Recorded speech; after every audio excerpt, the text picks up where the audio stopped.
You really think she belongs at the head table? She's just a waitress with a ring." Those were the exact words, whispered loud enough for everyone to hear, but quiet enough to still pretend it was a private joke. It was my husband's mother, Janice. The kind of woman who smiled with her teeth, but never with her eyes.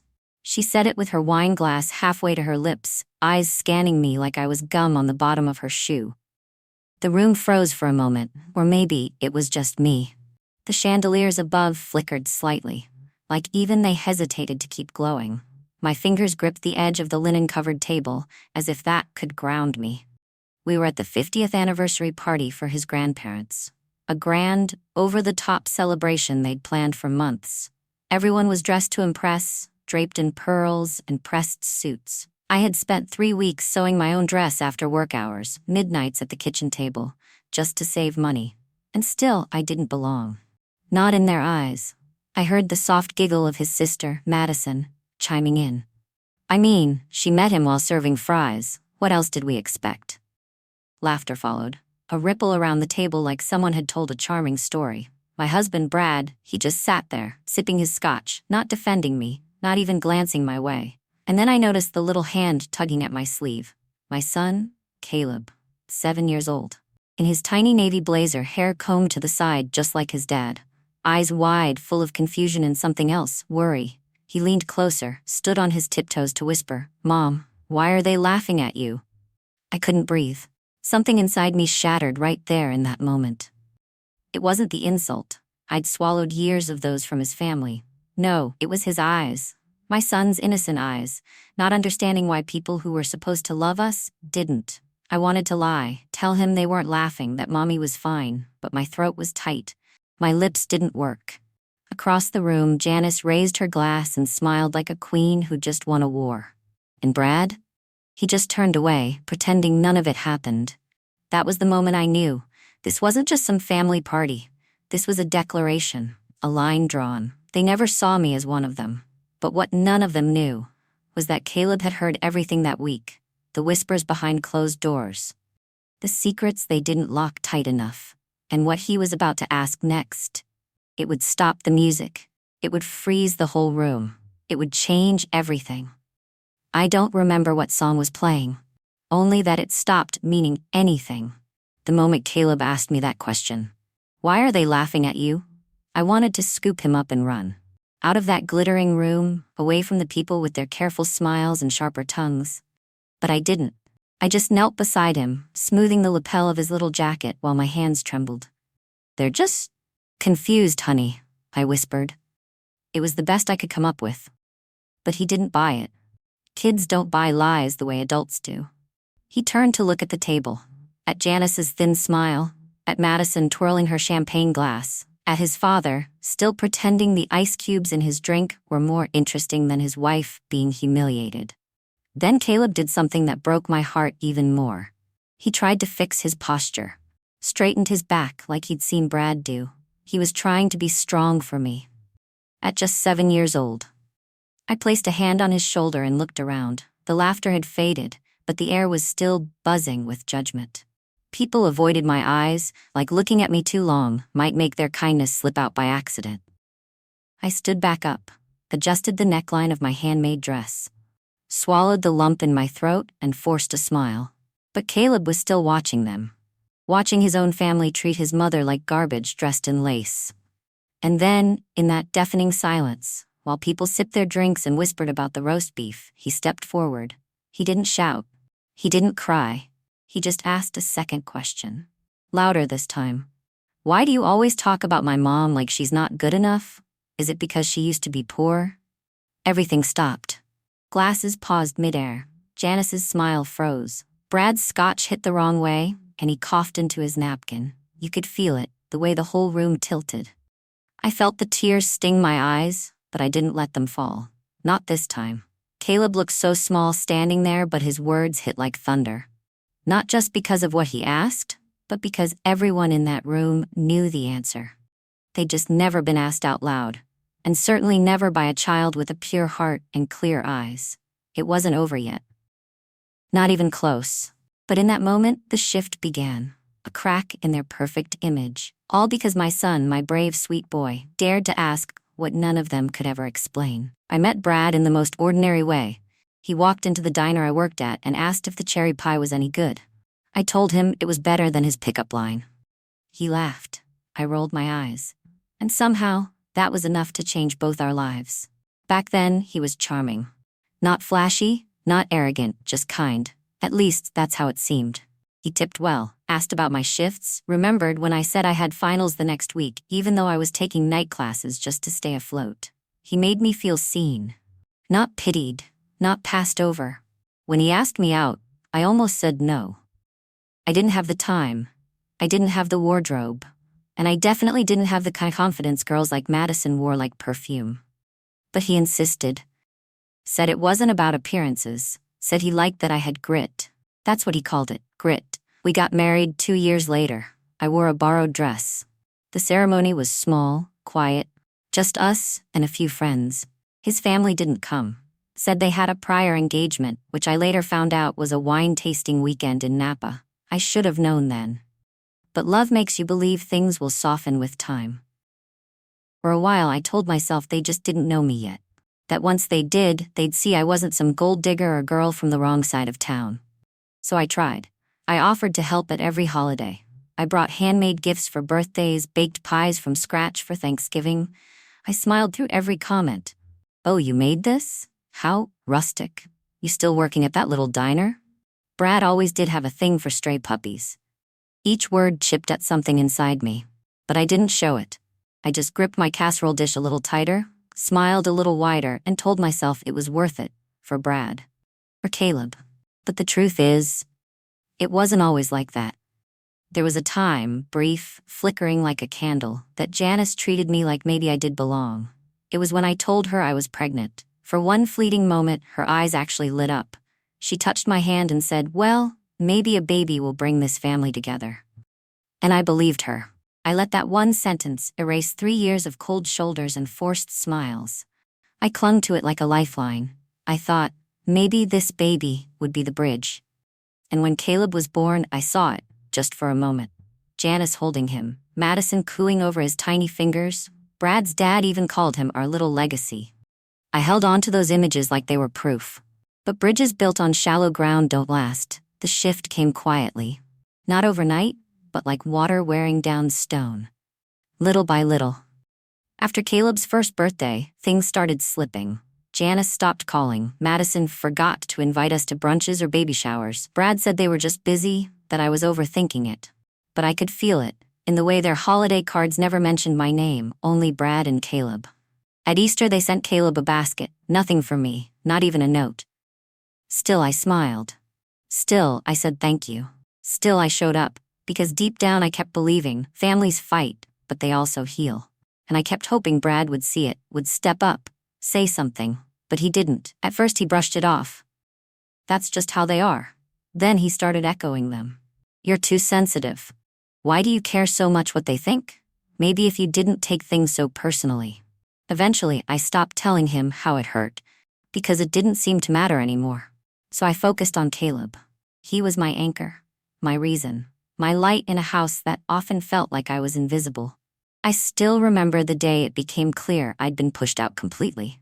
It was Thanksgiving. Caleb was 5. I'd baked 2 pies, 1 pumpkin, 1 pecan. We showed up early. I wore a dress I'd saved for weeks to buy. I even curled my hair. When we arrived, no one greeted us at the door. Janice barely looked up from her centerpiece. The table was already set, seats assigned with little name cards. There was no seat for me, just Brad, and Caleb, and 9 others. When I gently asked, Janice blinked like she hadn't noticed. "Oh, I thought you weren't staying for dinner. You're usually so busy with things." I smiled and said it was no problem. I told Caleb I'd be back soon, and went to sit in the kitchen, next to the coat rack. I ate my own pie with a plastic fork alone. And Caleb, he kept looking over his shoulder the whole dinner, like he couldn't understand why I wasn't there. That night, he cried in bed, said he wanted a real Thanksgiving. Said he didn't understand why Grandma didn't like me. I didn't have an answer. But I still went to the next birthday, the next barbecue, the next dinner. Because a part of me, the foolish part, believed if I showed up enough, I'd finally be enough. So when the anniversary party invitation came, engraved, gold-trimmed, formal attire only, I thought maybe, just maybe, this was the turning point. Maybe this time I wouldn't be invisible. I spent hours on that dress. Picked out Caleb's outfit with care, practiced how to do my hair from a YouTube tutorial. I showed up with hope clinging to my skin like perfume. But all it took was one sentence, one cruel whisper and a laugh, to remind me exactly where I stood. And this time, Caleb heard it too. It was just one sentence, one cruel whisper, one sharp laugh. But it was enough to unravel the years I spent trying to belong, enough to turn a room full of family into a theater of masks, enough to make my son turn to me with those wide, innocent eyes and ask quietly but clearly, "Mom, why are they laughing at you?" And just like that, everything stopped. There was this silence, that kind of silence, the kind that drops like a stone into a glass room. There was this silence after Caleb asked his question, that kind of silence, the kind that drops like a stone into a glass room. No one moved. No one breathed. Janice's smile cracked just slightly, like a porcelain teacup finally showing its first hairline fracture. Madison blinked twice, looked at Caleb like she wasn't sure if he was real. And Brad, God, he just cleared his throat, grabbed his drink again, and stared down into it like the scotch could explain his own child. But I couldn't look at any of them. I could only look at Caleb, his little chest rising and falling, cheeks flushed, fists clenched at his sides. He didn't even know what shame was, not really. But he felt it. Not for himself, for me. I reached for his hand, but he didn't budge. He was staring straight ahead, eyes locked on his father. "Dad?" he said next. His voice still high-pitched, still soft. "Why didn't you say anything?" That's when the air really shifted. Brad looked up, and for a split second, just the briefest flicker, I saw guilt in his eyes. Then it vanished. He let out this little laugh, short and cold. "Caleb, buddy, let's not start something, okay?" Caleb didn't move, didn't blink, but they laughed at Mom, and you didn't say anything. Another silence. This one sharper, all eyes on us now, on the child with too much truth in his voice, on the mother with too much dignity to cry. I wanted to disappear, or scream, or both. But then Janice stepped in. With that voice of hers, honey-dipped and hollow. "Oh, sweetie," she said, crouching just slightly, fake concern dripping from her lashes. "You don't understand how grown-up things work. We weren't laughing at her, we were just reminiscing. That's what families do." I stared at her. She actually said that. Lied to a child like it was nothing. Caleb tilted his head. "Reminiscing? About what? How much you don't like her?" Gasps, a few nervous coughs. One guest actually set their drink down too fast and knocked over a candle. The room was unraveling, but no one stepped in, not Brad. Not his father. Not the aunts and uncles who always called me dear but never meant it. I knelt down beside Caleb, finally, my knees weak but my voice firm. "Sweetheart," I whispered, "we can go now." But he shook his head. "No, I don't want to leave. I want to ask them something." "Caleb," I started, but he turned toward the stage. There was a microphone. Of course there was. A party like this? They had speeches planned, toasts, probably some slideshow of family memories, none of which included me. And before I could stop him, before I could reach for his hand again, Caleb walked straight to the microphone. He walked like he wasn't afraid, not of the stares, not of the whispers, not even of the weight of his father's silence. Caleb stepped up onto the little riser where the microphone stood, just a few feet from the band that had stopped tuning their instruments. He had to stretch to reach it, his fingertips brushing the side of the mic stand like he wasn't sure if he was allowed to touch it. He looked back once, at me. And I'll never forget his face in that moment. Part child, part something far too old for 7 years. Something cracked open inside him that day, and I could see it, the exact second it happened. He turned back to the microphone. Took a breath. Then, in a voice that wasn't loud, but clear, he asked, "If my mom's not good enough, why did you let her be part of this family?" Silence. Not just stunned silence, crushing silence. You could hear glasses being set down, a fork dropped to a plate somewhere in the back. One of Brad's cousins looked away like the carpet had suddenly become fascinating. Janice froze. Madison actually gasped, hand flying to her chest like she was in a soap opera. And Brad stepped forward like he was about to stop Caleb, but didn't. He hesitated. Stared. and then folded his arms like he wasn't sure what to do with his own body anymore. Caleb went on. Because if you didn't want her, why did you let her stay? Why did you eat her food? Why did you smile at her like it was okay? And why do you talk about her when you think I'm not listening? That one hit like a bomb.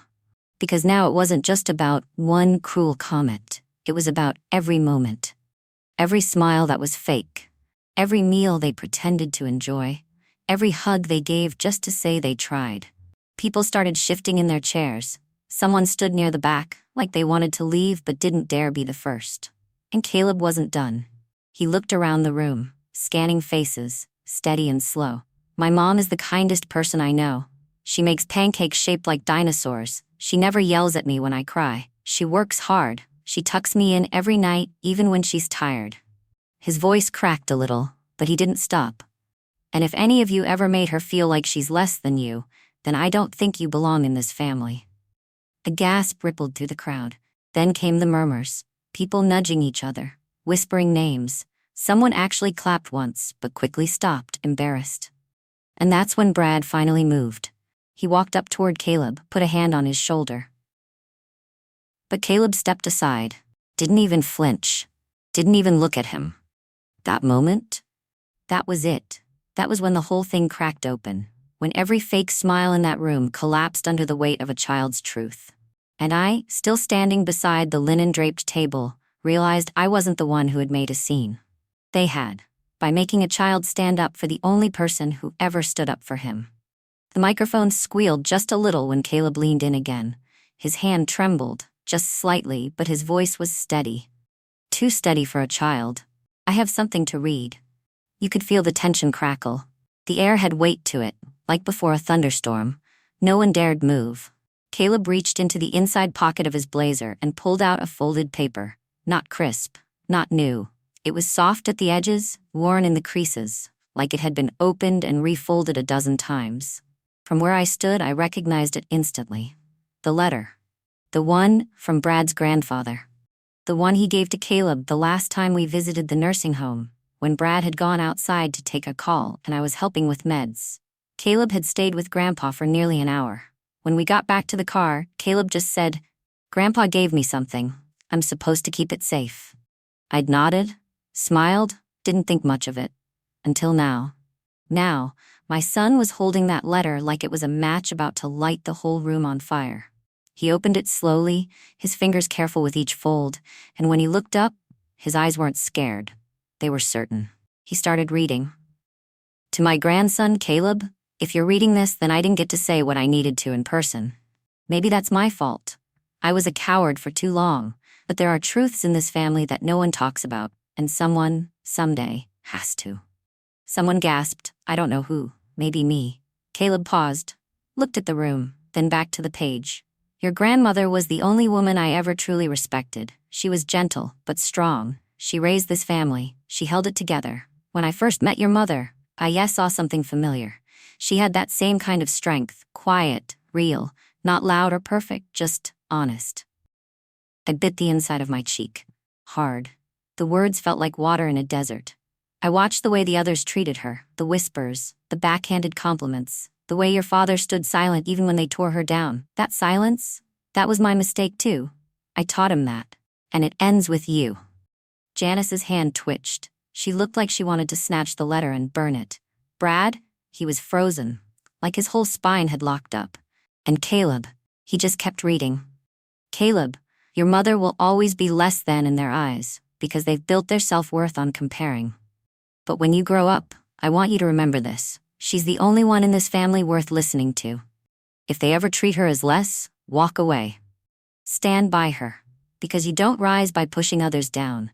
You rise by lifting up the ones who deserve it. There it was. The match struck. The flame caught. The letter trembled slightly in Caleb's hands. He finished reading, folded it with the same gentle care, and set it down on the podium. And then he stepped back. He didn't look at me. He didn't need to. Because every single person in that room now knew. This wasn't a child throwing a tantrum. This was a child delivering justice. Nobody moved. Not at first. Then the murmurs started, small, sharp, rising like steam off a boiling pot. Guests whispering to one another, leaning in with wide eyes as if they couldn't trust what they'd just heard. As if hearing truth from a child's lips somehow made it more dangerous. Janice stood abruptly. Her chair scraped the floor. Loud, shrill, jarring. She opened her mouth, probably to spin it, twist it, take control of the narrative like she always did. But her voice cracked before it even came out. Nothing spilled from her lips except silence and pride, both breaking. "I don't know what this is," she finally said. "That letter could have been written by anyone. You people are so dramatic." But she didn't sound convincing, not even to herself. Brad still hadn't spoken. He looked like someone had knocked the air out of him. He glanced at me once, just once, and I saw it. Not guilt, not sadness, shame, the kind that comes from being seen for who you really are. Then, out of nowhere, a voice cut through the tension. It was Grandpa's nurse. She'd been standing in the back the whole time, quiet, unnoticed. But now she stepped forward, calm and steady. "I recognize that letter," she said. "I was there when he wrote it." All heads turned. He asked for pen and paper, took his time with it, even sealed it himself and told me it was for Caleb. Said, "This boy sees what no one else in this family wants to." She looked straight at Janice, then at Brad. "And for the record?" "He told me to make sure it stayed with Caleb. Not his son, not his daughter, his grandson." You could hear people gasp again. Not just from shock, but recognition. Truth doesn't shout. It settles, heavy. Final. Madison stood now, voice rising in defense. "This is ridiculous. You're all making a circus out of a family gathering." But no one backed her, not even her husband, who shifted away from her just slightly. I saw it happen, the unraveling. One person excused themselves, another followed. A woman with a tray of hors d'oeuvres quietly turned and slipped into the kitchen. "And Brad?" he finally spoke. "Why didn't I see it?" he said softly. No one answered. He looked at Caleb, at me. Then back at the letter still lying on the podium like it had weight no one could carry. "I just wanted peace," he muttered. But Caleb stepped forward again, eyes locked on his father. "Peace doesn't mean silence, Dad," he said. "Peace means standing up when something's wrong. You didn't stand up for her, so I did." That line cut through the air like a blade. Janice opened her mouth again, but this time Brad lifted a hand. "No, Mom," he said. "Not this time." It was the first time I'd ever heard him say no to her. And it was too late, because the damage was already done. But also, the truth had already landed. And for the first time in that house full of chandeliers, catered shrimp, and pearl necklaces, I wasn't invisible. I wasn't someone's mistake, someone's shame, someone's less than. I was the woman his grandfather believed in. The woman my son had defended. The woman who stood silent for years until silence turned into fire. The party didn't end so much as it dissolved. People left in clusters, quietly, uncomfortably, like they didn't want to admit they had once laughed, once joined in, once looked the other way. The room that had once buzzed with string quartets and champagne flutes now felt like a church after a funeral. Dim, hollow, reverent. Janice didn't say another word. Not to me. Not to Caleb. Not even to Brad. She left her glass half full on the table, clutched her handbag with trembling hands, and disappeared into the hallway. Madison trailed behind, cheeks flushed, muttering something about how everyone always makes her the villain. No one listened, and Brad lingered. He stood beside the table like he wasn't sure whether to sit, leave, or just vanish. I didn't say a word to him. Not yet. I wasn't ready to offer grace to someone who had sat in silence while I was crushed year after year. But Caleb, he walked right up to his father. He didn't yell, didn't cry. He just looked at him. "I still love you," Caleb said softly, "but I don't trust you right now." That broke something in Brad. His shoulders collapsed inward, like even his spine had given up holding him up. "I understand," he said, "and I'm sorry." But the apology didn't land where he wanted it to because I wasn't standing next to him anymore. I had walked over to the podium, picked up the letter, folded it, held it close to my chest. It didn't belong to Brad. It didn't belong to his mother. It didn't belong to any of them. It belonged to me. To us. To Caleb, and the version of family we were going to build from this moment forward. That night, I packed our things. I didn't wait for another apology. I didn't need one. Brad tried. He stood in the doorway of our bedroom, holding his hands out like words might fix what years of silence had done. "I want to make it right," he said. And I nodded. but I still zipped the suitcase shut. Because some wounds don't need bandages, they need air. I didn't slam the door when I left. There was no yelling, no dramatic exits, just the sound of wheels rolling across hardwood and the quiet click of Caleb's sneakers beside mine. We didn't go far, just to a small rental across town. 2 bedrooms, a creaky porch, a leaky faucet in the kitchen that I would learn to fix myself. It wasn't fancy, but it was ours. And the silence? It was different now. Not the kind that bruised, the kind that healed. I didn't hear from Janice, not once, though I did hear from her country club. Apparently, her little moment had made its way through the town faster than I could have imagined. A woman who had once ruled every luncheon table now found herself uninvited.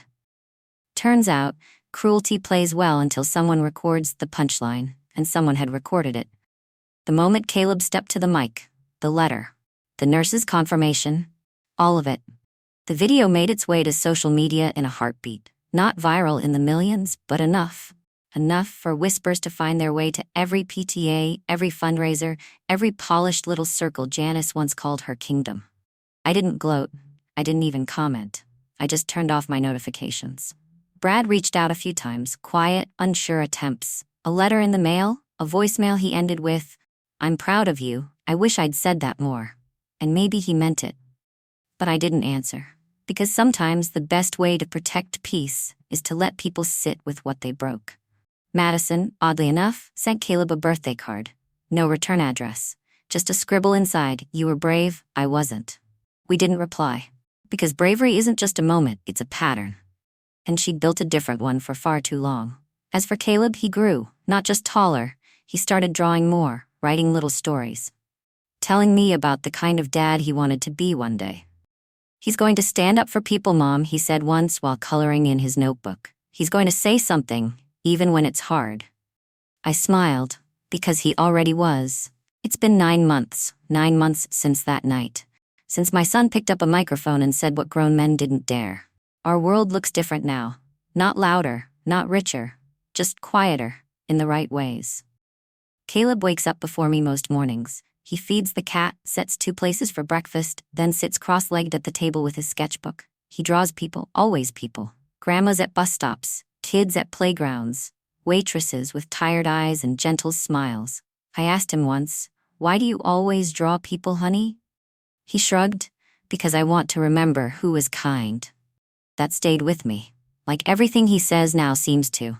I go to work, come home, make dinner. Sometimes we burn the rice. Sometimes the laundry piles up, but the peace in our little home is something I never thought I'd feel again. Not after everything. There's no noise of trying to prove I belong. No more standing in rooms where I'm treated like I don't exist. Just me, just Caleb. And the soft sound of a life being lived gently without apology. Sometimes people still ask why I didn't fight harder to stay, but what they don't understand is, leaving wasn't giving up. Leaving was finally choosing me. Because the truth is, love doesn't beg, respect doesn't whisper. True family isn't built on blood or appearances or who sits at the head table. It's built on who claps when you speak, who listens when you whisper, who shows up even when you're not shining. And if you're watching this right now, if you've ever felt like the outsider at your own table, I want you to know, you are not alone. Maybe you've been talked over or talked down to. Maybe you've been the one bringing the homemade dish while everyone else critiques the seasoning. Maybe you've stood in the kitchen too long, hoping someone would ask if you were okay. And maybe they never did. If that's you, I want to say something I wish someone had said to me sooner. You are not the problem. You are not too much. You are not enough. You are not what their silence tried to make you believe. Sometimes the loudest form of strength is not raising your voice, but walking away from the ones who will never hear it. Sometimes the most radical kind of love is self-respect. And yes, it hurts when the ones you long to be accepted by turn their backs. But look again. Look around. Sometimes the family we need is already holding our hand, asking why they're laughing at us, and not understanding why anyone would. Sometimes the greatest justice doesn't come with applause or revenge. It comes with peace. It comes with watching your child sleep soundly in a home where no one has to tiptoe around someone else's ego. The other night, after brushing his teeth, Caleb looked up at me and whispered, You're the best mommy in the world. And for the first time, I believed it. So if this story felt like yours, even just a little, I hope it reminded you of your worth. Leave a comment if you've ever felt left out, looked down on, or simply unseen. Share this video with someone who needs to know. They matter. And if you want more stories that speak truth quietly but fiercely, hit subscribe. Not for me, for you. Because sometimes the most powerful voice is the one that finally says enough.